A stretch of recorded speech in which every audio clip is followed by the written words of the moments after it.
सरकारले आर्थिक वर्ष 2080-81 का लागि 17 खर्ब 51 अर्ब रुपैयाँको बजेट सार्वजनिक गरेको छ। सोमबार संघीय संसदको संयुक्त बैठकमा अर्थमन्त्री डाक्टर प्रकाश शरण महतले चालू आर्थिक वर्षको विनियोजनको तुलनामा 2.37% कम बजेट प्रस्तुत गर्नुभएको हो। कुल विनियोजन मध्ये चालुतर्फ 11 खर्ब 41 अर्ब 78 करोड अर्थात् 65.20%, पुँजीगततर्फ 3 खर्ब 2 अर्ब 7 करोड अर्थात् 17.25% र वित्तीय व्यवस्थातर्फ 3 खर्ब 7 अर्ब 45 करोड अर्थात् 17.55% रहेको छ। यो खर्च अनुमान चालू आर्थिक वर्षको विनियोजनको तुलनामा 2.37%ले कम र संशोधित अनुमानको तुलनामा 16.37%ले बढी हो। कुल विनियोजनमा प्रदेश र स्थानीय तहमा वित्तीय हस्तान्तरणतर्फ 4 खर्ब 8 करोड रुपैयाँ विनियोजन गरेको अर्थमन्त्री महतले बताउनुभयो। आगामी आर्थिक वर्षका लागि अनुमान गरिएको खर्च बेहोर्ने स्रोतमध्ये राजस्वबाट 12 खर्ब 48 अर्ब 62 करोड र वैदेशिक अनुदानबाट 49 अर्ब 94 करोड बेहोर्दा 4 खर्ब 52 अर्ब 75 करोड न्यून हुनेछ। सो न्यून पूर्ति गर्न वैदेशिक ऋणबाट 2 खर्ब 12 अर्ब 75 करोड जुटाइनेछ। राजस्व परिचालन र वैदेशिक सहायता परिचालन गर्दा नपुग हुने खुद 2 खर्ब 40 अर्ब आन्तरिक ऋणबाट बेहोरिने अर्थमन्त्री महतले जानकारी दिनुभयो। आगामी आर्थिक वर्षका लागि कुल खर्च 17 खर्ब 51 अर्ब 31 करोड विनियोजन गरेको छु। कुल विनियोजन मध्ये चालुतर्फ रु 11 खर्ब 41 अर्ब 78 करोड अर्थात् 65.20%, पुँजीगत तर्फ 3 खर्ब 2 अर्ब 7 करोड अर्थात् 17.25% र वित्तीय व्यवस्थापन तर्फ रु 3 खर्ब 7 अर्ब 45 करोड अर्थात् 17.55% रहेको छ। यो खर्च अनुमान चालू आर्थिक वर्षको विनियोजन तुलनामा 2.37% कम र संशोधित अनुमानको तुलनामा 16.37% बढी हो। कुल विनियोजनमा प्रदेश र स्थानीय तहमा वित्तीय हस्तान्तरणतर्फहरू 4 खर्ब 8 करोड विनियोजन रहेको छ। आगामी आर्थिक वर्षका लागि अनुमान गरेको खर्च बेहोर्ने स्रोतमध्ये राजस्वबाट 12 खर्ब 48 अर्ब 62 करोड, वैदेशिक अनुदानबाट 49 अर्ब 94 करोड बेहोर्दा रु 4 खर्ब 52 अर्ब 75 करोड न्यून हुनेछ। सो न्यून पूर्ति गर्न वैदेशिक ऋणबाट 2 खर्ब 12 अर्ब 65 करोड जुटाइनेछ। राजस्व परिचालन सहायता परिचालन गर्दा नपुग्ने खुद 2 खर्ब 40 अर्ब आन्तरिक ऋणबाट बेहोरिनेछ। राष्ट्रिय योजना आयोगले आगामी आर्थिक वर्षको बजेट 16 खर्ब 88 अर्ब रुपैयाँको हुने गरी योजना बनाउन सिलिङ दिएको थियो। महतले योजना आयोगको भन्दा 63 अर्ब ठूलो बजेट प्रस्तुत गर्नुभएको हो। स्रोतको उच्चतम प्रयोग गर्ने विनियोजन विधेयकका प्राथमिकताहरू सुझावको रूपमा लिएको महतले बताउनुभयो। सरकारले दोस्रो चरणको आर्थिक सुधार र अर्थतन्त्रको संरचनागत परिवर्तनको नारासहित बजेट तयार पारेको अर्थमन्त्री डाक्टर महतले बताउनुभयो।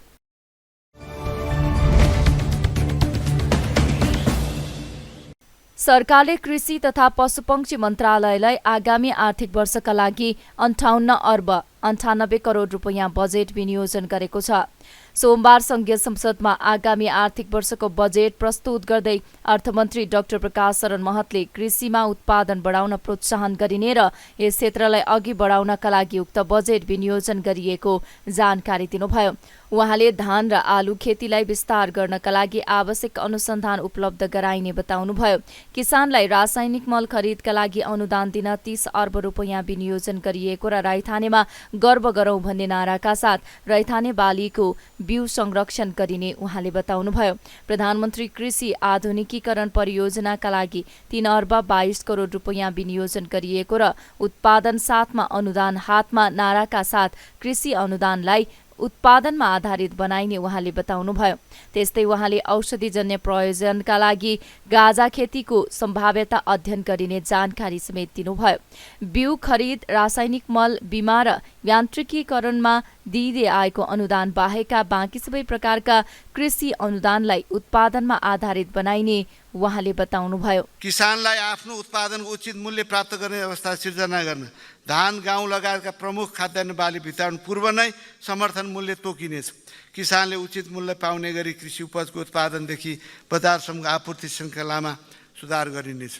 कृषि उपजको सङ्कलन, भण्डार र बजारसम्म पहुँच विस्तारका लागि कृषि सहकारीलाई प्रबन्धन गरिनेछ। यस्ता सहकारीलाई ढुवानी साधन खरिदमा राजस्व छुट दिनुका साथै सङ्कलन केन्द्र निर्माण सहयोग उपलब्ध गराइनेछ। औषधिजन्य प्रयोगको लागि गाँजा खेतीको सम्भाव्यता अध्ययन गरिनेछ।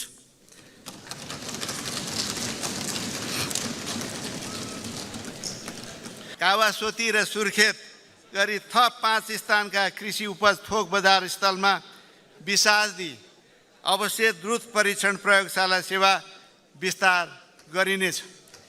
खाद्य पदार्थमा हुन सक्ने विषादीहरूको अवशेष परीक्षणको दायरा विस्तार गरिनेछ। खाद्य प्रवृत्ति, पशुपन्छी आहार र पशुपन्छी रोग अन्वेषण प्रयोगशालाहरूलाई क्रमशः स्तर उन्नति गरी अन्तर्राष्ट्रिय स्तरको बनाइनेछ। पशुपन्छीको महामारी नियन्त्रणका लागि खोप कार्यक्रम सञ्चालन गरिनेछ। आगामी आर्थिक वर्षमा विभिन्न रोगका करिब 5,60,00,000 डोज भ्याक्सिन स्वदेशमै उत्पादन गर्न आवश्यक रकम विनियोजन गरेको छु।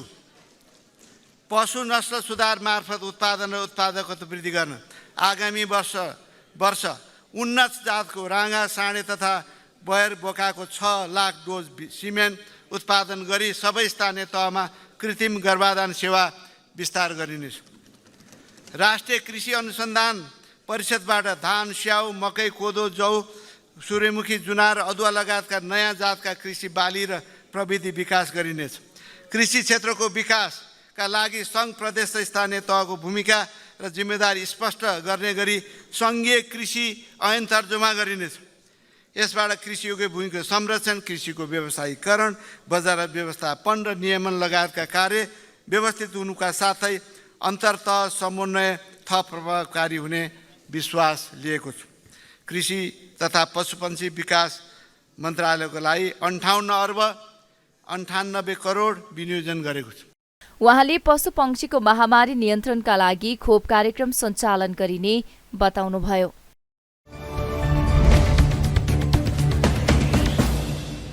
सरकारले स्वास्थ्य तथा जनसङ्ख्या मन्त्रालयका लागि 83 अर्ब 69 करोड रुपैयाँ बजेट विनियोजन गरेको छ। सोमबार संघीय संसदको दुवै सदनमा आगामी आर्थिक वर्षको बजेट प्रस्तुत गर्दै अर्थमन्त्री डाक्टर प्रकाश शरण महतले औषधि, खोप लगायतका आधारभूत स्वास्थ्य सेवा निशुल्क उपलब्ध गराउने कार्यक्रम सहितको उक्त बजेट विनियोजन गरिएको जानकारी दिनुभयो। अर्थमन्त्री महतले 98 प्रकारका औषधि, खोप लगायतका आधारभूत स्वास्थ्य सेवा निशुल्क उपलब्ध गराउने बताउनुभयो। मुलुकभरका 6,743 वडाका आधारभूत स्वास्थ्य सेवा केन्द्रबाट यो सुविधा लिन सकिने जनाएको छ।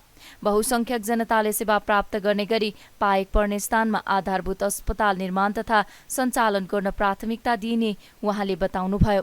उहाँले सबै संघीय अस्पतालमा मानसिक रोगका लागि अन्तरङ्ग सेवा विस्तार गरिने, वीर अस्पतालको बर्न युनिटलाई सुविधा सम्पन्न बर्न अस्पतालको रूपमा विकास गरिने बताउनुभयो। त्यस्तै मन्त्री महतले सबै संघीय अस्पतालबाट मृगौला प्रत्यारोपण हुने व्यवस्था गरिने र स्थानीय तहमा निर्माण भइरहेका अस्पतालका लागि 8 अर्ब रुपैयाँ विनियोजन गरिएको जानकारी दिनुभयो।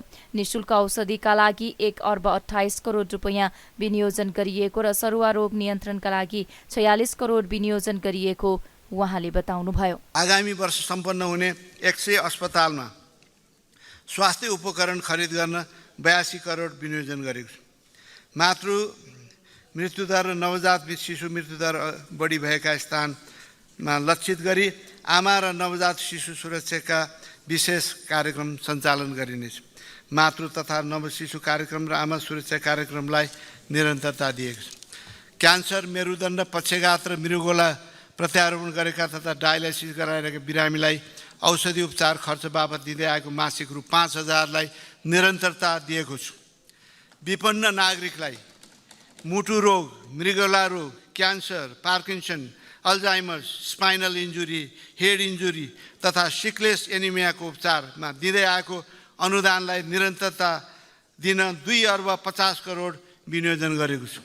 काठमाडौँको वीर अस्पतालमा रहेको बर्न युनिटलाई स्तर उन्नति गरी सुविधा सम्पन्न बर्न सेन्टरको रूपमा विकास गर्न आवश्यक बजेट छुट्याएको छु।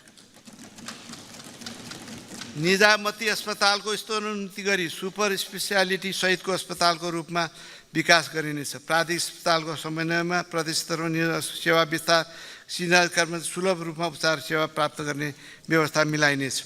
गेटा मेडिकल कलेजलाई शहीद दशरथ चन्द स्वास्थ्य विज्ञान प्रतिष्ठानको रूपमा सञ्चालन गर्ने व्यवस्था मिलाइनेछ। गेटा अस्पताललाई 100 शय्याको अस्पतालको रूपमा विकास गर्न पूर्वाधार निर्माण, उपकरण खरिद र जनशक्ति व्यवस्थापनलाई बजेटको व्यवस्था गरेको छु। राप्ती स्वास्थ्य विज्ञान प्रतिष्ठान सेवा विस्तार गर्न भौतिक पूर्वाधार विकासका लागि बजेटको व्यवस्था गरेको छु। कर्णाली स्वास्थ्य विज्ञान प्रतिष्ठान अन्तर्गत दैलेखको 8-20 नगरपालिका राकममा 100 शय्याको स्याटेलाइट अस्पताल स्थापना गर्ने प्रक्रिया अगाडि बढाइनेछ। मानसिक रोग अस्पताल पाटनको क्षमता विस्तार गरिनेछ। सबै सङ्घीय अस्पतालमा मानसिक रोगको लागि अन्तरङ्ग सेवा सञ्चालन गरिनेछ। राष्ट्रिय ट्रमा सेन्टरको क्षमता विकासका लागि बजेट व्यवस्था गरेको छु। कैलालीको लम्की, रूपन्देहीको सालझण्डी, नवलपरासी पर्दाघाट, नवलबैँडाकोट, सिन्धिलु विमान, धादिङको बेलखुमा नजिकको सरकारी अस्पतालको समन्वयमा प्राथमिक ट्रमा केयर सेन्टर स्थापना गरी सञ्चालन ल्याइनेछ। सङ्घीय अस्पतालमा रहेका जनस्वास्थ्य प्रयोगशालाको स्तरोन्नति गरिनेछ। राष्ट्रिय जनस्वास्थ्य प्रयोगशाला लगायतका प्रयोगशालालाई भवन निर्माणका लागि साथै उपकरण, परीक्षण किट्स, केमिकल रिएजेन्ट लगायतका सामग्री खरिद गर्न बजेट छुट्याएको छु। सरकारी अस्पतालमा काम गर्ने चिकित्सक तथा स्वास्थ्य कर्मीलाई प्रोत्साहित गर्न सबै सङ्घीय अस्पतालमा 1 चिकित्सक, स्वास्थ्य कर्मी, 1 स्वास्थ्य संस्था कार्यक्रम सञ्चालन गर्न 24 करोड विनियोजन गरेको छु। आयुर्वेदिक, होमियोप्याथिक, युनानी, अकुपञ्चर, आमची र प्राकृतिक चिकित्सा जस्ता वैकल्पिक उपचार केन्द्रलाई प्रोत्साहन गरिनेछ। बुढा नीलकण्ठमा राष्ट्रिय आयुर्वेद पञ्चकर्म रोग सेवा केन्द्र भवन निर्माण कार्य सम्बन्धी बजेट व्यवस्था गरेको छु। नागरिकलाई शारीरिक व्यायाम, योग र आरोग्य सेवाको विस्तार र स्वस्थ र सन्तुलित आहारमा जोड दिई स्वस्थ जीवनशैली अपनाउन अभिप्रेरित गरिनेछ। खुला योग तथा व्यायामशाला निर्माण तथा उपकरण खरिदका लागि बजेट व्यवस्था गरेको छु। चिकित्सा विज्ञान राष्ट्रिय प्रतिष्ठान लगायत सबै सङ्घीय स्वास्थ्य विज्ञान प्रतिष्ठानको सञ्चालन र व्यवस्थापनमा एकरूपता कायम गर्न एकीकृत स्वास्थ्य विज्ञान प्रतिष्ठान ऐन तर्जुमा गरिनेछ। सबै सङ्घीय अस्पताललाई विशिष्टीकृत स्वास्थ्य सेवा प्रदान गर्न सक्ने गरी सुपर स्पेसियालिटी सुविधा सहितको शिक्षण अस्पतालको रूपमा विकास गर्दै लगिनेछ। सरकारी छात्रवृत्तिमा एमडी, एमएस गरेका विशेषज्ञ चिकित्सकले निश्चित अवधिसम्म काठमाडौँ उपत्यका बाहिरका सरकारी अस्पतालमा अनिवार्य रूपमा सेवा गर्नुपर्ने व्यवस्था गरिनेछ। स्वास्थ्य तथा जनसङ्ख्या मन्त्रालयतर्फ 83 अर्ब 79 करोड विनियोजन गरेको छु। त्यस्तै सरकारले शिक्षा विज्ञान तथा प्रविधि मन्त्रालयका लागि 1 खर्ब 97 अर्ब 29 करोड रुपैयाँ बजेट विनियोजन गरेको छ। मन्त्री महतले विद्यालय तह प्राविधिक र उच्च शिक्षाका लागि 3 अर्ब विनियोजन गरिएको बताउनुभयो। उहाँले प्रारम्भिक बाल विकास केन्द्रको पुनः नक्साङ्कन गरिने जानकारी दिनुभयो। सामुदायिक विद्यालयमा सञ्चालित दिवा खाजा कार्यक्रमलाई निरन्तरता दिँदै सरकारले उक्त कार्यक्रमलाई आगामी आर्थिक वर्षमा 8 अर्ब 45 करोड रुपैयाँ विनियोजन गरेको छ।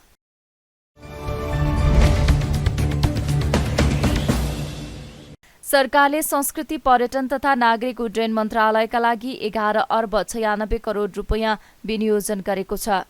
सोमबार संसदमा बजेट प्रस्तुत गर्दै अर्थमन्त्री डाक्टर प्रकाश शरण महतले सन् 2023 देखि 2032लाई पर्यटन दशकका रूपमा मनाउने योजनासहित उक्त बजेट विनियोजन गरिएको बताउनुभयो।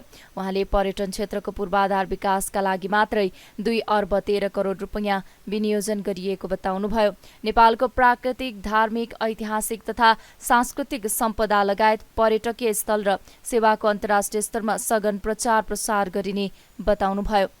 अतिथि देवो भव भन्ने नेपाली संस्कृति अनुरूप पर्यटकीय सेवाको गुणस्तरमा सुधार गरिने समेत बजेटमा उल्लेख छ। सन् 2023मा नेपाल भ्रमण गर्ने विदेशी पर्यटकको संख्या 10 लाख पुर्याइने उहाँले बताउनुभयो। सांस्कृतिक सम्पदाहरूको संरक्षण र सम्वर्धन गरी पर्यटकीय क्षेत्रको रूपमा विकास गरिने, हवाई यातायात सेवालाई सुरक्षित र गुणस्तरीय बनाइने मन्त्री महतको भनाइ छ। महतले विराटनगर, भरतपुर, नेपालगञ्ज र धनगढी विमानस्थलको स्तरोन्नति गरी क्षेत्रीय विमानस्थलको रूपमा विकास गरिने बताउनुभयो। यस्तै रुकुमको चौरजहारी, दाङको टरी गाउँ, उदयपुरको सगरमाथा, जुम्लाको खलङ्गा लगायतका विमानस्थलको स्तरोन्नति गरिने उहाँको भनाइ छ।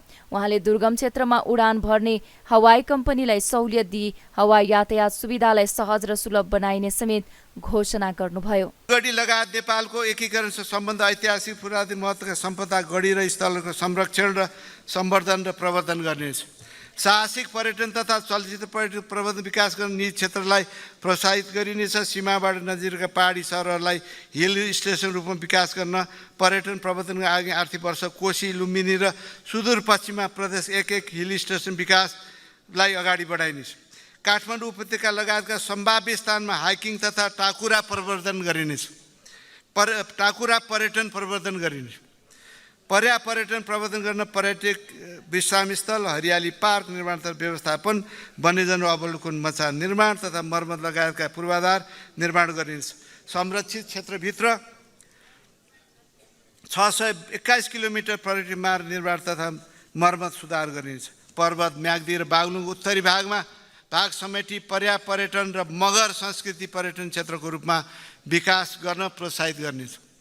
खप्तर लगायत पर्यटकीय सम्भावना भएका महत्त्वपूर्ण क्षेत्रहरूमा केबल कार निर्माण गर्न निजी क्षेत्रलाई प्रोत्साहित गरिनेछ। पदयात्रा, पर्वतारोहण लगायत पर्यटकीय सेवामा दिइने अनुमतिमा एकद्वार प्रणाली लागू गरिनेछ। विराटनगर, भरतपुर, नेपालगञ्ज, धनगढी विमानस्थलको स्तर उन्नति गरी क्षेत्रीय विमानस्थलको रूपमा विकास गरिनेछ। रुकुमको चौरजहारी, दाङको टरी गाउँ, उदयपुरको सगरमाथा, जुम्लाको खलङ्गा लगायतका विमानस्थलको स्तरोन्नति गरिनेछ। दुर्गम क्षेत्रमा उडान भर्ने हवाई कम्पनीलाई सहुलियत दिए हवाई यातायात सुविधा सहज र सुलभ बनाइनेछ।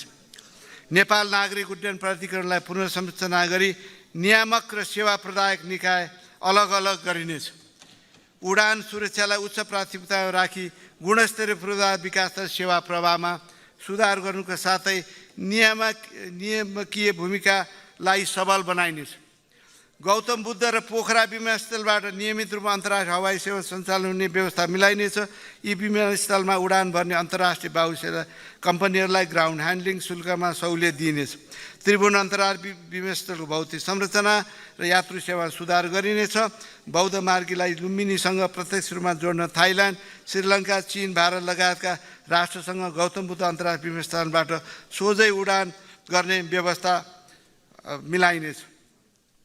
निजगढ अन्तर्राष्ट्रिय विमानस्थल आयोजनाको वातावरणीय प्रभाव मूल्याङ्कन, बस्ती स्थानान्तरण, मुआवजा वितरण, जग्गा संरक्षण लगायतका पूर्व तयारीका कार्यका लागि बजेट छुट्याइएको छ। लगानी मोडालिटी तय गरी यस विमानस्थल निर्माण कार्य चाँडै अगाडि बढाइनेछ। नेपाल वायु सेवा निगमको पुनर्संरचना गरी व्यवस्थापकीय सुधारका कार्य अगाडि बढाइनेछ। हवाई सम्पर्कलाई विस्तार सम्भाव्य मुलुक हवाई सेवा सम्बन्ध प्रक्रिया अगाडि बढाइन्छ। संस्कृति पर्यटन नागरिक उड्डयन मन्त्रालयतर्फ 11 अर्ब 96 करोड विनियोजन गरेको छ। त्यस्तै सरकारले श्रम, रोजगार तथा सामाजिक सुरक्षा मन्त्रालयका लागि 8 अर्ब 8 करोड रुपैयाँ बजेट विनियोजन गरेको छ। श्रम, रोजगार तथा सामाजिक सुरक्षा मन्त्रालयका लागि चालु आर्थिक वर्षमा 9 अर्ब 13 करोड रुपैयाँ बजेट विनियोजन गरिएको थियो। आगामी आर्थिक वर्षका लागि बजेट घटाइएको छ।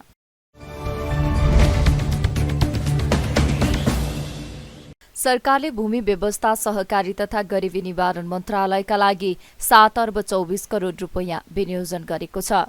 सोमबार संसदमा बजेट प्रस्तुत गर्दै अर्थमन्त्री डाक्टर प्रकाश शरण महतले उत्पादन र रोजगार समृद्धिको आधारको नारालाई आत्मसात गरी औद्योगिकरणको गतिलाई तीव्रताको लक्ष्यसहित उक्त बजेट विनियोजन गरिएको जानकारी दिनुभयो। उहाँले केही समयदेखि रोक्का रहेको जग्गा कित्ता काठ फुकुवा गरिने 110 वटा स्थानीय तहका 25,000 भूमिहीनलाई लाल पूर्जा प्रदान गरिने जानकारी दिनुभयो। उहाँले महानगर र उपमहानगरमा वैज्ञानिक मूल्याङ्कन प्रणाली लागू गर्ने बताउनुभयो। बचत तथा ऋण सहकारी संस्थाको कार्यक्षेत्र निश्चित भौगोलिक क्षेत्रमा केन्द्रित गरी सेवा प्रवाहलाई प्रभावकारी बनाउने उहाँले बताउनुभयो। अर्थमन्त्री महतले सहकारी क्षेत्रको बचतलाई उद्यम विकास तथा रोजगारी सृजना हुने क्षेत्रमा लगानी गर्न प्रोत्साहित गरिने समेत बताउनुभयो। घर जग्गा खरिद बिक्री मूल्यलाई यथार्थपरक व्यवस्थित पारदर्शी बनाउन आगामी आर्थिक वर्ष महानगरपालिका र उपनगरपालिकाबाट भौगोलिक सूचना प्रणालीमा आधारित वैज्ञानिक मूल्याङ्कन प्रणाली कार्यान्वयनमा ल्याइनेछ। देशभरका सरकारी, सार्वजनिक, सामुदायिक तथा गुठी जग्गाको संरक्षण व्यवस्थापनका लागि एकीकृत अभिलेख तयार गरिनेछ। स्थानीय तह र स्थानीय प्रशासन बीच समन्वय गरी सार्वजनिक जग्गाको संरक्षण गरिनेछ। राज्य सुविधा परिचय पत्र वितरण कार्य आगामी वर्ष सम्पन्न गरिनेछ। सरकारबाट उपलब्ध गराइने सुविधाहरू प्रदान गर्दा उक्त परिचय पत्रलाई आधार लिइनेछ। गरिबसँग विशेषकर कार्यक्रमलाई निरन्तरता दिएको छु। सहकारी क्षेत्रको बचतलाई उद्यम विकास तथा रोजगारी सृजना हुने क्षेत्रमा लगानी गर्न प्रोत्साहित गरिनेछ। घरेलु तथा साना उद्योग सञ्चालन गर्ने सहकारी संस्थालाई उत्पादन, भण्डारण र बजारीकरणमा सहयोग उपलब्ध गराइनेछ। बचत तथा ऋण सहकारी संस्थाको कार्यक्षेत्र निश्चित भौगोलिक क्षेत्रमा केन्द्रित गरी सेवा प्रवाहलाई प्रभावकारी बनाइनेछ। बचत तथा ऋणको कारोबार गर्ने सहकारी संस्थाहरूको नियमन तथा सुपरिवेक्षणलाई प्रभावकारी बनाउन विशिष्टीकृत नियमनकारी निकाय स्थापना गरी सञ्चालनमा ल्याइनेछ। यसबाट सहकारी क्षेत्रमा पारदर्शिता र सुशासन कायम हुने विश्वास लिएको छु। भूमि व्यवस्था, सहकारिता, गरिबी निवारण मन्त्रालयलाई रु 7 अर्ब 24 करोड विनियोजन गरेको छु। त्यस्तै सरकारले वन तथा वातावरण क्षेत्रमा 15 अर्ब 56 करोड रुपैयाँको बजेट विनियोजन गरेको छ। वन सम्पदाको दिगो उपयोग र वनजन्य उद्यम विकास गर्दै राष्ट्रिय अर्थतन्त्रमा यसको योगदान बढाइने मन्त्री महतले बताउनुभयो। उहाँले राष्ट्रपति चुरे संरक्षण कार्यक्रम मार्फत सङ्घ, प्रदेश र स्थानीय तहको सहभागितामा चुरे संरक्षणको गुरु योजना कार्यान्वयन गरिने बताउनुभयो।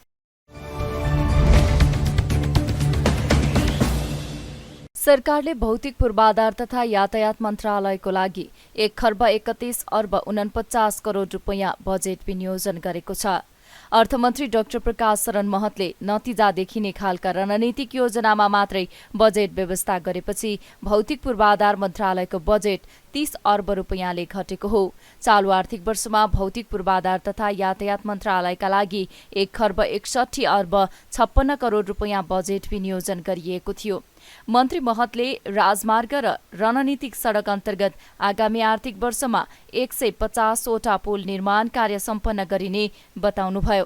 पुल निर्माणका लागि 2 अर्ब 8 करोड रुपैयाँ विनियोजन गरेको उहाँले बताउनुभयो। त्यस्तै सूर्यविनायक धुलीखेल सडक खण्डको विस्तार कार्य अघि बढाउन आवश्यक रकम समेत सरकारले विनियोजन गरेको छ। काठमाडौँ चक्रपथको कलङ्की वसुन्धारा खण्डको सडक विस्तार तथा निर्माण कार्यलाई तीव्रता दिन 2 अर्ब 7 करोड रुपैयाँ छुट्याइएको छ। राष्ट्रिय राजमार्गमा आवश्यकता अनुसार फ्लाइओभर र अण्डरपास निर्माण गरिने, ललितपुरको ग्वारकोमा फ्लाइओभर निर्माण कार्य आगामी आर्थिक वर्षमा सम्पन्न गरिने उहाँले बताउनुभयो। पूर्व पश्चिम राजमार्गलाई 4 लेनमा विस्तार गर्ने कार्यलाई तीव्रता दिइने पनि उहाँले बताउनुभयो। नागरिकको जीवनलाई सहज बनाउन तथा आर्थिक विकासको आधार तयार गर्न प्रतिफलयुक्त, सुलभ, सुरक्षित, गुणस्तरीय र दिगो यातायात पूर्वाधारमा सरकारले लगानी केन्द्रित गर्ने उहाँले बताउनुभयो। उहाँले दुर्घटना कम गर्न आवश्यक पूर्वाधार निर्माणका साथै आवश्यक नीति अगाडि बढाइने जानकारी दिनुभयो। राजमार्ग रणनीतिक सडक अन्तर्गत 150 वटा पुल निर्माण कार्य सम्पन्न गरिनेछ। पुल निर्माणका लागि 2 अर्ब 88 करोड व्यवस्था गरेको छु। सूर्यविनायक धुलीखेल सडक खण्ड विस्तार कार्य अगाडि बढाउन आवश्यक रकम विनियोजन गरेको छु। काठमाडौँ चक्रपथको कलङ्की वसुन्धरा खण्डको सडक विस्तार तथा निर्माण कार्यलाई तीव्रता दिन 2 अर्ब 7 करोड छुट्याइएको छ।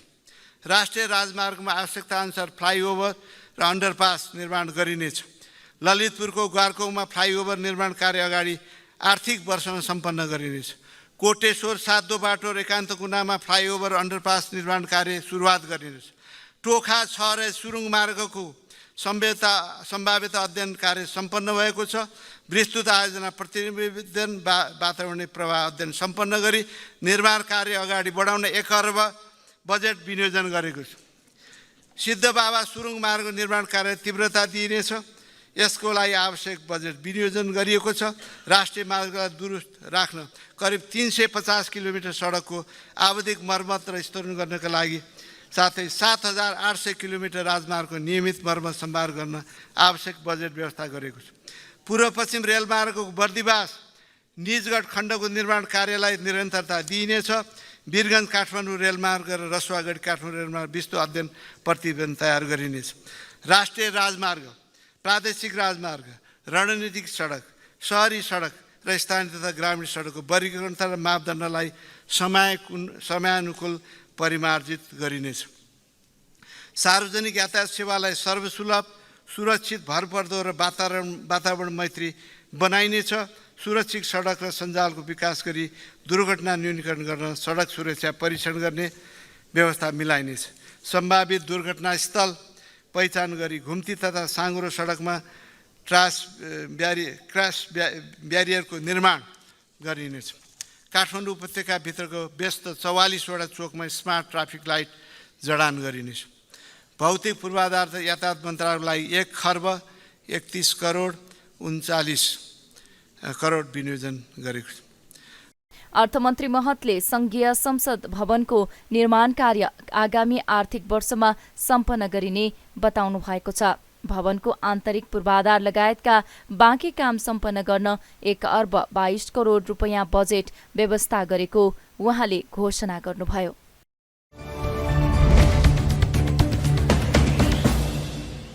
मन्त्री परिषद बैठकले प्रधानमन्त्री पुष्पकमल दाहाल प्रचण्डको भारत भ्रमण औपचारिक रूपमा स्वीकृत गरेको छ।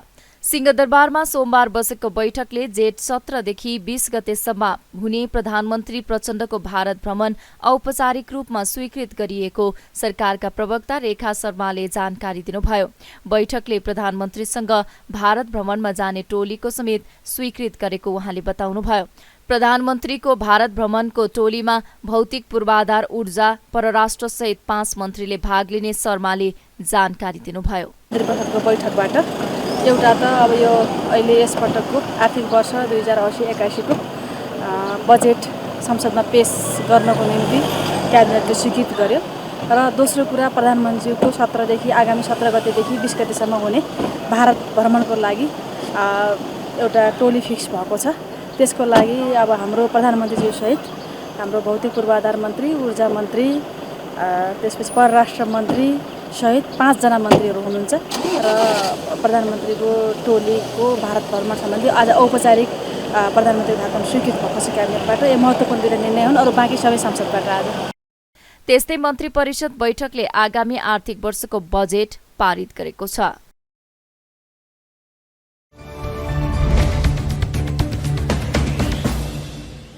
आम माफी पाएर कारागारबाट रिहा भएका रेशमलाल चौधरीले टिकापुर घटनामा अनुसन्धान गर्न उच्चस्तरीय छानबिन आयोग गठन गर्नुपर्ने बताउनु भएको छ।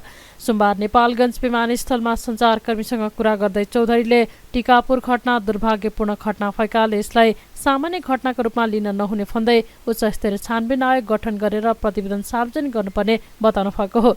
यसका लागि धरातलमा गएर नागरिकसँग बुझेर घटनाका बारेमा विस्तृत जानकारी लिनुपर्ने उहाँको भनाइ छ। उहाँले टिकापुर घटनामा कथा एउटा, पटकथा अर्को र फिल्म फरक देखाइएको टिप्पणी गर्नुभयो।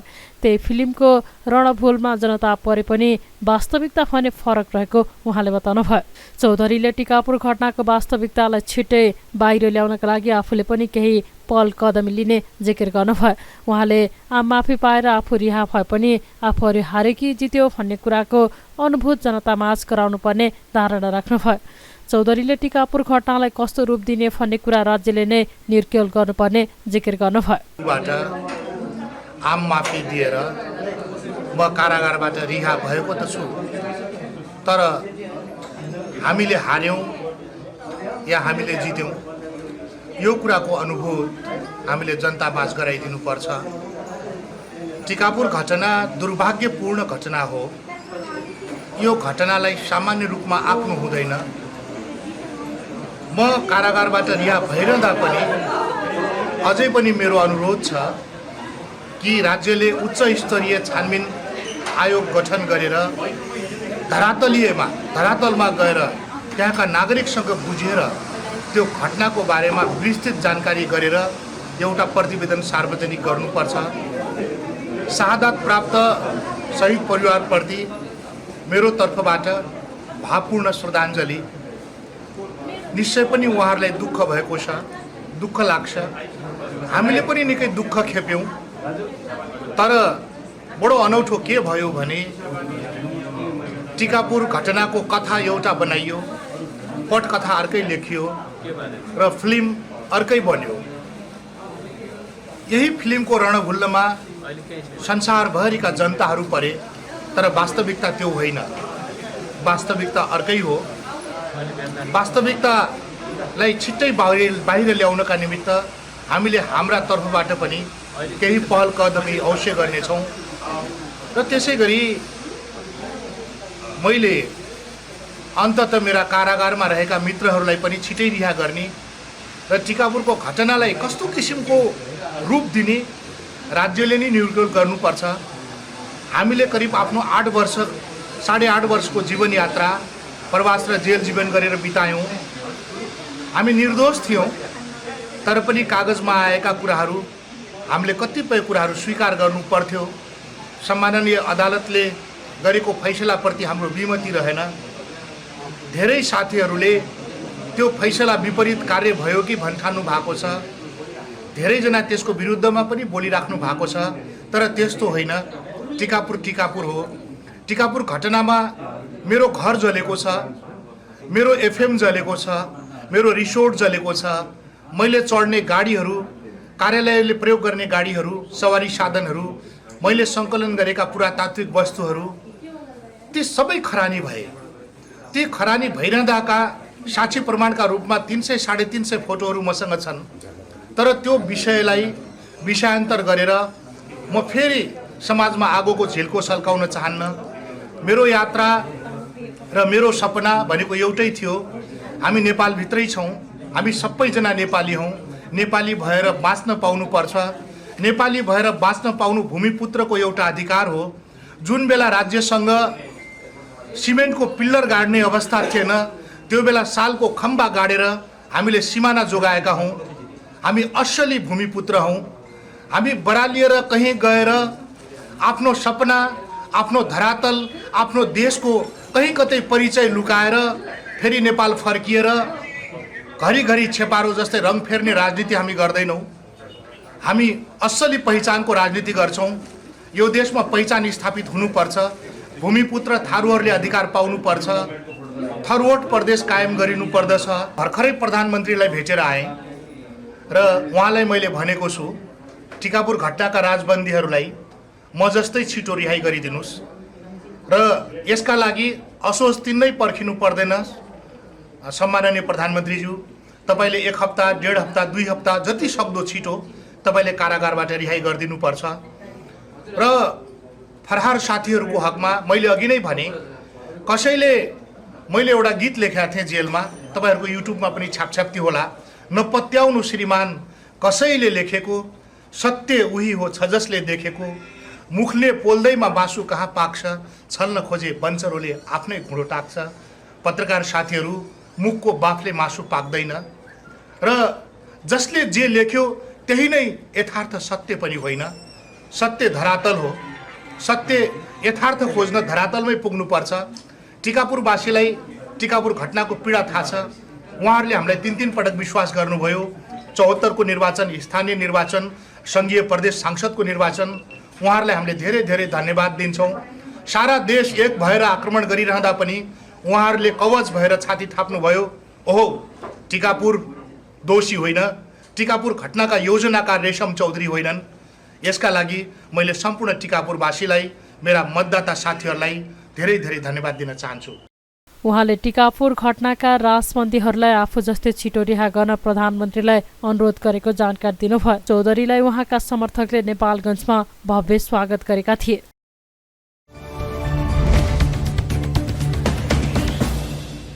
16औं गणतन्त्र दिवस विभिन्न कार्यक्रमको आयोजना गरी मनाइएको छ। दिवसका अवसरमा सोमबार सैनिक मञ्च टुँडीखेलमा विशेष समारोहको आयोजना गरिएको थियो। समारोहमा हेलिकप्टरद्वारा पुष्पवृष्टिका साथै गणतन्त्र दिवस 2080 लेखिएको ब्यानर प्रदर्शन गरिएको छ। त्यस अवसरमा काठमाडौँ, भक्तपुर र ललितपुर महानगरपालिका क्षेत्रका परम्परागत सांस्कृतिक झाँकी प्रस्तुत समेत गरिएको थियो। समारोहमा नेपाली सेना, नेपाल प्रहरी र सशस्त्र प्रहरी बल नेपालद्वारा मार्च पास गर्नुका साथै सेना र सशस्त्र प्रहरीको संयुक्त टोलीले राष्ट्र र राष्ट्रियता उजागर गर्ने गीत सङ्गीतका धुन प्रस्तुत गरेका थिए। समारोहमा राष्ट्रपति रामचन्द्र पौडेल, उपराष्ट्रपति रामसहाय प्रसाद यादव, प्रधानमन्त्री पुष्पकमल दाहाल प्रचण्ड, कायम मुकायम प्रधान न्यायाधीश हरिकृष्ण कार्की, सभामुख देवराज घिमिरे, राष्ट्रसभाका अध्यक्ष गणेश प्रसाद तिमल सिन्हा, संवैधानिक निकायका प्रमुख लगायतको उपस्थिति रहेको थियो। नेपाली जनताको लामो बलिदान र सङ्घर्षको उपलब्धिका रूपमा 1.5 दशकदेखि गणतन्त्र दिवस मनाउँदै आइएको छ। विक्रमसम्म 2065 जेठ 15 गते संविधान सभाको प्रथम बैठकले 240 वर्षदेखि कायम रहेको शाहवंशी राजतन्त्र अन्त्य गर्दै गणतन्त्र घोषणा गरेको थियो।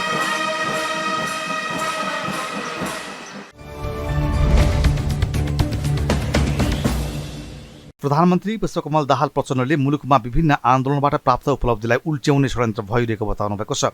16औं गणतन्त्र दिवसका अवसरमा सोमबार सैनिक मञ्च टुँडीखेलमा आयोजित समारोहलाई सम्बोधन गर्दै प्रधानमन्त्री प्रचण्डले सङ्घीय लोकतान्त्रिक गणतन्त्रप्रति नै वितृष्णा जगाउने र बलिदानीपूर्ण सङ्घर्षबाट प्राप्त अधिकारलाई उल्ट्याउने षड्यन्त्र भइरहेको बताउनु भएको हो। उहाँले संविधान, कानुन र शासन सञ्चालनमा देखिने कतिपय कमजोरीले आधार बनाएर व्यवस्था र प्रणालीप्रति नै भ्रम र वितृष्णा छर्ने प्रयास कदापि सफल नहुने बताउनुभयो। प्रधानमन्त्री प्रचण्डले मुलुकमा सुशासन र सामाजिक न्यायसहितको समृद्ध नेपालका लागि राष्ट्रिय एकताको खाँचो रहेको तथ्यलाई गम्भीरतापूर्वक लिन सबैमा अपिल गर्नुभयो। उहाँले महत्त्वपूर्ण राष्ट्रिय मुद्दामा सबै राजनीतिक दल र जनताको समान एवं अविचलित धारणा हुन सके मात्रै मुलुकलाई अघि बढाउँदै राष्ट्रिय एकताको जगलाई बलियो बनाउन सकिने धारणा व्यक्त गर्नुभयो।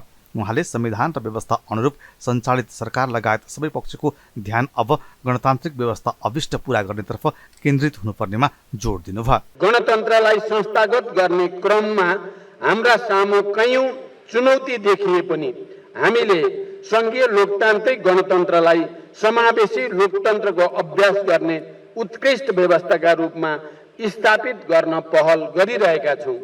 नेपाली समाजको संरचना तथा भौगोलिक विशिष्टतालाई सम्बोधन गर्न संघीयता, समावेशिता एवं समानुपातिक प्रतिनिधित्वको सिद्धान्त अंगीकार गरिएको छ। विश्वव्यापी रूपमा स्थापित लोकतन्त्रका आधारभूत सिद्धान्त र नेपाली समाजको विशेषता अनुकूलका चरित्र थप गरिएको संघीय लोकतान्त्रिक गणतन्त्र नेपालको मौलिक राजनीतिक प्रणाली हो भन्ने तथ्य स्थापित हुँदै गएको छ। यसलाई अझै जनताको जीवन व्यवहारसँगै जोडेर स्थापित गर्दै लैजानु पर्ने आवश्यकतामा म जोड दिन चाहन्छु। नेपाली जनताको आर्थिक, सामाजिक र सांस्कृतिक रूपान्तरण यो व्यवस्थाको अभिष्ट हो।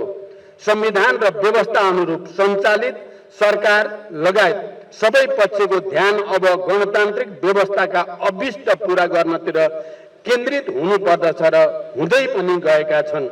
यसको निम्ति हामीले गम्भीर आत्मसमीक्षा गर्दै नागरिक हक अधिकारको पूर्ण सुनिश्चितता गर्दै छोटो समयमा मुलुकलाई आर्थिक, सामाजिक रूपमा एक सबल र समुन्नत राष्ट्र बनाई जनताको जीवन स्तरमा उल्लेखनीय सुधार ल्याउने हाम्रो प्रयासले क्रमशः आकार लिन थालेको छ। संघीय लोकतान्त्रिक गणतन्त्रात्मक शासन व्यवस्थाको संस्थागत विकासका लागि सबै राजनीतिक दल र नेपाली जनताबीच एकता र सहकार्य अझ बलियो हुन जरुरी छ।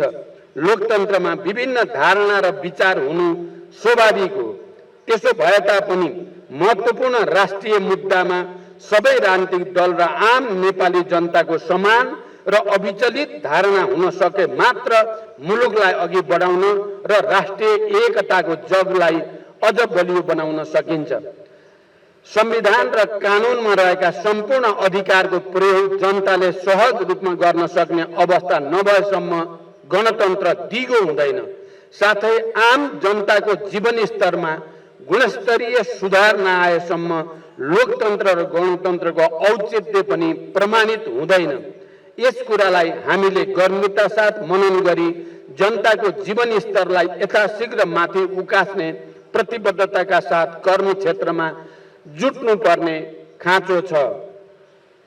ठुलो सङ्घर्ष र बलिदानबाट प्राप्त राजनीतिक परिवर्तनलाई संस्थागत गर्दै मुलुकलाई छिटै अति कम विकसित राष्ट्रबाट विकासशील र विकसित राष्ट्रमा रूपान्तरण गरी मुलुक र जनताको प्रतिष्ठा अभिवृद्धि गर्न वर्तमान सरकार क्रियाशील छ। संविधानले निर्दिष्ट गरे अनुरूप समाजवाद उन्मुख आत्मनिर्भर अर्थतन्त्रको निर्माण गर्दै सुशासन सहितको राज्य सञ्चालनका पक्षमा दृढतापूर्वक उभिन जरुरी छ। सुशासन र सामाजिक न्याय सहितको समृद्ध नेपालका लागि फेरि राष्ट्रिय एकताको खाँचो रहेको तथ्यलाई गम्भीरतापूर्वक लिन म सबैमा अपिल गर्दछु। प्रधानमन्त्री प्रचण्डले ठूलो सङ्घर्ष र बलिदानबाट प्राप्त राजनीतिक परिवर्तनलाई संस्थागत गर्दै मुलुकलाई छिट्टै अति कम विकसित राष्ट्रबाट विकासशील र विकसित राष्ट्रमा रूपान्तरण गर्न सरकारको ध्यान केन्द्रित रहेको उल्लेख गर्नुभयो। राष्ट्रिय स्वतन्त्र पार्टी रासपाकी समानुपातिक सांसद बिन्दा बासिनी कंसाकारले पद तथा गोपनीयताको शपथ लिनुभएको छ। सोमबार सिंहदरबार स्थित संसद सचिवालयमा सभामुख देवराज घिमिरेले सांसद कंसाकारलाई शपथ ग्रहण गराउनु भएको हो। सो क्रममा सभामुख घिमिरेले सांसद कंसाकारलाई संसदको लोगो प्रदान गर्नुभएको थियो। आफ्नो सांसदले शपथ ग्रहण गरेपछि रासपा सभापति रवि लामिछानेले एसिड आक्रमणबाट पीडित व्यक्तिलाई सांसद पदको रूपमा पाउँदा निकै गर्वको महसुस भएको बताउनुभयो। उहाँले कंसाकारलाई संसदमा प्रवेश गराउनु सम्पूर्ण एसिड आक्रमण पीडितको विजय भएको धारणा राख्नुभयो। लामिछानेले रेशम चौधरीको रिहाई प्रक्रिया गलत भएको प्रतिक्रिया दिनुभयो। मैले यो मेरो लागि असाध्यै गर्वको विषय हो किनभने हामी जुन समाजमा बस्छौँ त्यो समाजले एउटा नारीमाथि जुन अत्याचार गरेको थियो वर्षौँ अगाडि उहाँको अनुहारमा जुन एसिड फ्याँकिएको थियो त्यो समाजले कुन पीडा उहाँलाई दियो र त्यस बिचमा उहाँले कसरी आफूलाई सर्भाइभ गराएर कसरी आफूलाई सङ्घर्ष गराएर यहाँसम्म ल्याउनु भयो त्यो हामी कल्पना पनि गर्न सक्दैनौँ। तर समाजको त्यो चित्रलाई त्यो अनुहारलाई आज सङ्घीय संसदमा गरिमामय संसदमा आज सांसदको रूपमा लिएर जानु भनेको सम्पूर्ण एसिड एट्याकको भिक्टिमहरूको विजय हो। यो पीडामा परेका उत्पीडनमा परेका महिलाहरूको विजय हो। मैले यस रूपमा लिएको छु र हाम्रो लागि सिङ्गो पार्टीका लागि यो आफैमा एउटा उत्सव जस्तै हो। यो एउटा ठुलो विजय हो। कानुन बनाउने ठाउँमा सर्वोच्च ठाउँमा चाहिँ जाँदै हुनुहुन्छ यो सम्पूर्ण देशको विजय हो, महिलाहरूको विजय हो। विशेष गरेर जलनमा परेका एसिड एट्याकमा परेका महिलाहरूको विजय हो। अब यसका लागि कानुनका लागि कयौँ लडाइँहरू भएको थियो। मलाई गर्व लागेको छ कि अब एसिड एट्याक भिक्टिमहरूको लागि कानुन लेख्ने ठाउँमा स्वयं उहाँ जो सर्भाइभ गर्नुभएको छ बिन्दवासिनी माननीय बिन्दवासिनी कंसाकार पुग्नु भएको छ। म साँच्चै नै मेरो जीवनका खुसी हुने पलहरूमध्येको यो असाध्यै ठुलो गर्व गर्न लायक पल भएको हुनाले म आज शपथमा सँगसँगै आइपुगेँ उहाँसँग। हामीले हिजो नै प्रेस विज्ञप्ति मार्फत हाम्रो धारणा स्पष्ट राखिसकेका छौँ। हामीले लाल आयोगको प्रतिवेदन सार्वजनिक गर भनेर संसदमा पनि बोलिसकेका थियौँ। तर तिनै तहको अदालतले फैसला सुनाएको यो विषय यसलाई राजनीतिक रूपमा जुन घेर्न खोजियो स्वयं रेशम चौधरीमाथि पनि न्याय भएर रेशम चौधरीले म निर्दोष छु भनेर 2 दिन अगाडिसम्म मलाई भनिरहनु भएको थियो। उहाँ निर्दोष हुनुहुन्छ होला भन्ने विश्वासमा हामी नै थियौँ किनभने त्यो लाल आयोगको प्रतिवेदनको बारेमा हामीले कुराकानी उठाइरहेका थियौँ। तर अहिले त उहाँ निर्दोष भएर छुट्नु भएन नि। जुन लडाइँ उहाँको थियो त्यो लडाइँ उहाँले जित्नु नै भएन हो। उहाँ कैद मिनाह गरेर निस्किनु भयो। कैद मिनाह हुनु भनेको निर्दोष हुनु होइन। उहाँ निर्दोष नभइकन छुट्नु भएकोले हामीले एउटा त प्रेस विज्ञप्ति मार्फत यसलाई लिएर भनिसकेका छौँ। यो चाहिँ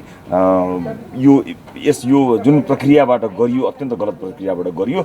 त्यस्तै सांसद बिन्दावासिनी कंसाकारले एसिड चलनको पीडाको मुद्दा लिएर सदनमा प्रवेश गर्ने बताउनुभयो। नर्भस चाहिँ होइन तर पनि यो अलिकति कन्फ्युजिङ टाइपको वा त्यस्तो केही छ जस्तो लागेको छ मलाई पनि।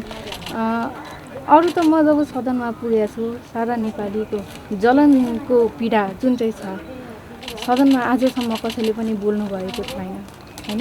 यो मुद्दाले लिएर म अगाडि बढ्नेछु किनभने जलन हाम्रो आगोले मात्र होइन धेरै प्रकारका जलनहरू भइरहेका छन्। हामी जलन अस्पताल गइसकेपछि त्यहाँ हेर्न सक्छौँ कति व्यक्तिहरू जलेर आएको हुन्छन्।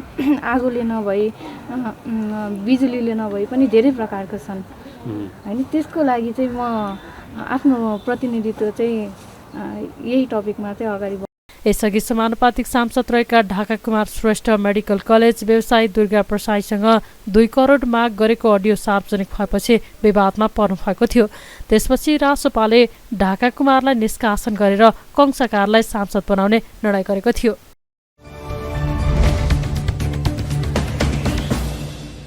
नेपाली कांग्रेसका महामन्त्री गगन थापाले आफ्नो पद धरापमा परे पनि पार्टी सुधारको अभियानलाई अघि बढाएर छाड्ने बताउनु भएको छ।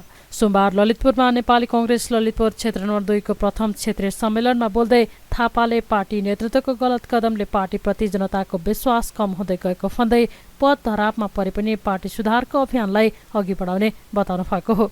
यसअघि पार्टीको बैठकमा फरक मत राख्दा पनि बहुमतले गरिएको निर्णयमा मानेको भन्दै अब त्यसो नहुने उहाँले बताउनुभयो। महामन्त्री थापाले चुनाव अगाडि नै गठबन्धन गर्दा पार्टी कमजोर बनेकाले कांग्रेसले गरेको गल्तीलाई स्वीकार गरेर जनतासँग माफी माग्दै चुनाव अगाडि कहिले पनि तालमेल नगर्ने प्रतिबद्धता जनाउनु पर्ने धारणा राख्नुभयो। त्यस्तै उहाँले प्रमुख 3 दलका शीर्ष नेताले सदनमा सांसदले बोलेका कुरा रेकर्डबाट हटाउने सहमति गर्नुले संसदको अधिकारमाथि हनन भएको तर्क गर्नुभयो। हामीले निर्वाचनको बेलामा आफ्नो मतदातालाई गएर के भन्यौ, तिमीले यो पटक रुखमा मत नहाले हुन्छ, तिमीले हँसिया हथौडामा हाले हुन्छ, तिमीले कलममा हाले हुन्छ, तिमीले साइकलमा हाले हुन्छ, तिमीले चर्खामा हाले हुन्छ। किन? मतदाताले सोध्दै गर्दा हाम्रो उत्तर के भयो भने तिमीले त्यता मत हाल्दैनौ भने त हामी चुनाव हारिहाल्छौँ नि। अनि चुनाव हारे भने के हुन्छ? चुनाव हारे भने सत्ता पाइँदैन। अर्थात् त्यो कांग्रेस जसले मलाई सत्ता चाहिँदैन, मलाई सिद्धान्त प्यारो छ भनेर 30 वर्ष पञ्चायतसँग सङ्घर्ष गर्यो, त्यो कांग्रेस जसले ज्ञानेन्द्र शाहले गराएको निर्वाचनमा म जान्न, म चुनावमा अस्ति भर्खर होइन 60 सालमा होइन, त्यो बेलामा हामी मेयर बन्दैन थियो, उपमेयर बन्दैन थियो, वडा अध्यक्ष बन्दैन थियो, म चुनावमा भाग लिन्न किनकि यो चुनाव होइन भनेर भन्यो। त्यो कांग्रेसको इमेज अहिले के भयो कि कांग्रेसका लागि सरकार सबै कुरा, कांग्रेसका लागि सत्ता सबै कुरा हो, सत्ताका लागि हामी सबै कुरा गर्छौँ भन्ने जुन इमेज बन्यो, आज निराशाको मूल कारण यो। निराशाको मूल कारण यो। गल्ती जहाँबाट भएको छ सच्याउने काम त्यहीँबाट गर्नुपर्छ। त्यसैले मैले त म पार्टीको योभन्दा अघिल्ला बैठकहरूमा पनि भन्दै आएको, अघिल्लो बैठकहरूमा मत राखियो, आफ्नो फरक मत राखियो, तर पार्टीको बहुमतले गर्यो निर्णय भनेर मानियो। अब मानिन्न, अब लडिन्छ र नेपाली कांग्रेस पार्टीले त्यहीँबाट सुरु गर्छ। नेपाली कांग्रेस पार्टीले गरेको गल्तीलाई स्वीकार गर्दै, आम जनतासँग माफी माग्दै, आम पार्टीका सदस्यहरूसँग माफी माग्दै यो कांग्रेसले घोषणा गर्नुपर्छ कि यो कांग्रेसले अब जीवनमा चुनाव हारिन्छ, 2 पटक हारिन्छ, 3 पटक हारिन्छ, त जीवनमा नेपाली कांग्रेसले कुनै पार्टीसँग चुनाव अगाडि गठबन्धन गर्दैन, तालमेल गर्दैन। भुइँमा बस्नु परे बसौँला, मञ्च नपाइएला, सडकमा बस्नु परे बसौँला, तर गर्दैन। यो ठाउँ, यो गल्ती जहाँबाट भएको छ सच्याउने काम त्यहीँबाट गर्नुपर्छ। म पार्टीले सरकारमा जाने प्रयास गर्ने कुरा गलत हो भन्दिनँ, किनकि हामी नेपाल मजदुर किसान पार्टी होइन, हामी नेपाली कांग्रेस हो। हामी चुनाव लड्छौँ, सरकारमा जान्छौँ, काम गराउँछौँ। चुनाव जितिसकेपछि आफ्नो मतले मात्र सरकार बनेन भने हामी अरू पार्टीसँग मिल्छौँ, मिलेर सरकार बनाउँछौँ। तर निर्वाचनभन्दा अगाडि नै हामी सरकार बनाउने प्रयोजनका लागि जब अर्को पार्टीको चुनाव चिन्हमा मत हालौँ भनेर भन्छौँ, हाम्रो पार्टीको, हाम्रो परिचय, हाम्रो पहिचान, हाम्रो छवि, त्यसमाथि प्रश्न उठ्यो। नेकपा एमाले के गर्यो छोडिदिनुहोस्, माओवादीले के गर्यो छोडिदिनुहोस्, तर एमाले र माओवादीको लहलैमा लागेर कांग्रेसको नेता पनि सँगै बसेर संसदभन्दा बाहिर 3टा पार्टीका नेता बसेर संसदभित्र फलानाले बोलेको कुरा रेकर्डबाट हटाइदिने भनेर गर्यो भने अब म सांसद गगन थापाले अर्को पटक संसदमा गएर बोल्यो कि नबोलौँ? मैले बोलेको कुरा त 3टा नेता मिलेर मलाई चित्त बुझेन। ल अहिले मैले कुरा बोलेको कुरा अब संसदमा गएर मैले बोलेँ भने चित्त बुझेन भने त 3टा नेता बसेर मेरो त मेटाइदिने भयो। अब एउटा सांसदको सार्वभौम सांसदको अधिकार मैले कसलाई लगेर दिएँ भने म बोल्ने इरेजर कसको हातमा हो? 3टा नेताको हातमा। 3टा नेता बसेर इरेज गरिदिन पायो भने बोल्न पायो। अरूले नबोले पनि कसले बोल्नुपर्ने हो? कांग्रेस बोल्नुपर्ने हो नि त्यसमा। हाम्रो परिचय भनेको यही हो। त्यसैले मैले यहाँहरूको बिचमा मैले गुनासो राखेको होइन। म पार्टीको महामन्त्री छु।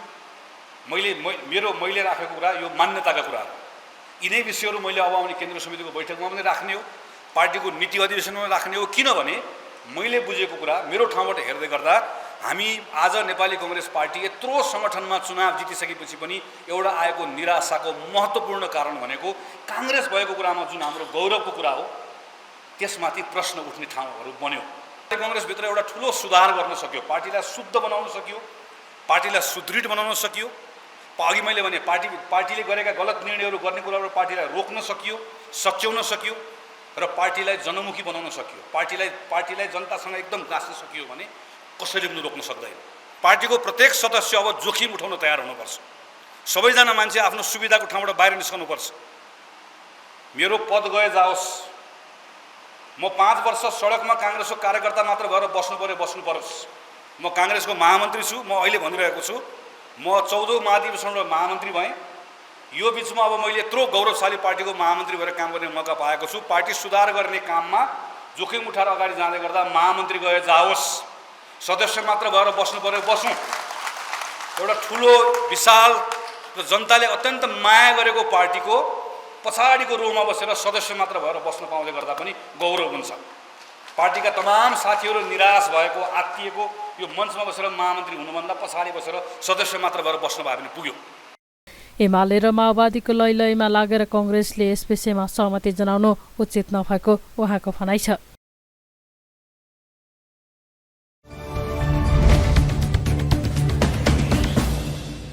नेपाली कांग्रेसका सांसद प्रदीप पौडेलले सार्वजनिक जग्गाको दुरुपयोग रोक्नुपर्ने बताउनु भएको छ। सोमबार गणतन्त्र दिवसको दिन काठमाडौँमा आयोजित वृक्षारोपण कार्यक्रममा उहाँले सार्वजनिक जग्गा नजिकका मानिसलाई दिन नहुने बताउनुभयो। उहाँले वामपन्थी नेता निर्मल लामा प्रतिष्ठानको नाममा छुट्याइएका जग्गालाई सदुपयोग गर्नुपर्ने भन्दै यसलाई व्यक्तिगत रूपमा भने दर्ता गर्न नहुने धारणा राख्नुभयो। सांसद पौडेलले सरकारले सार्वजनिक जग्गाको संरक्षण कसरी गर्ने भन्ने बारेमा स्पष्ट नीति ल्याउनुपर्ने बताउनुभयो। 5 रोपनी 11 आना जग्गा यहाँ छ। यो सार्वजनिक जग्गा हो। यो सार्वजनिक हितको निम्ति प्रयोग हुनुपर्छ भनेर हामीले भनेका हौँ।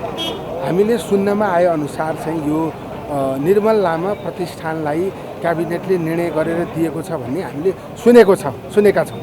हाम्रो आग्रह के हो भने निर्मल लामाप्रति हाम्रो पनि सम्मान छ। उहाँकै नाममा यो पार्क बनाउन सकिन्छ। तर एउटा प्रतिष्ठानलाई दिएपछि 40 वर्षको लागि लिजमा दिएपछि उसले यहाँ रुख त रोप्दैन हैन। यहाँ त विभिन्न व्यापारिक स्वार्थका निम्ति काम गरिन्छ।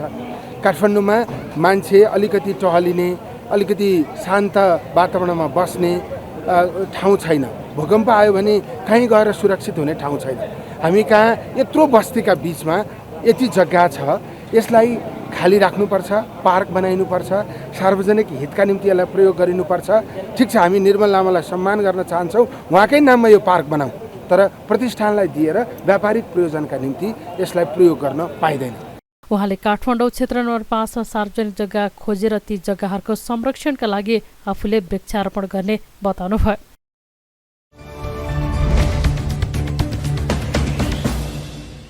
नेपाली कांग्रेसको विद्यार्थी संगठन नेपाल विद्यार्थी संघले शिक्षा क्षेत्र सुधारका लागि पहल गर्न प्रधानमन्त्री पुष्पकमल दाहाल प्रचण्डलाई ज्ञापन पत्र बुझाएको छ।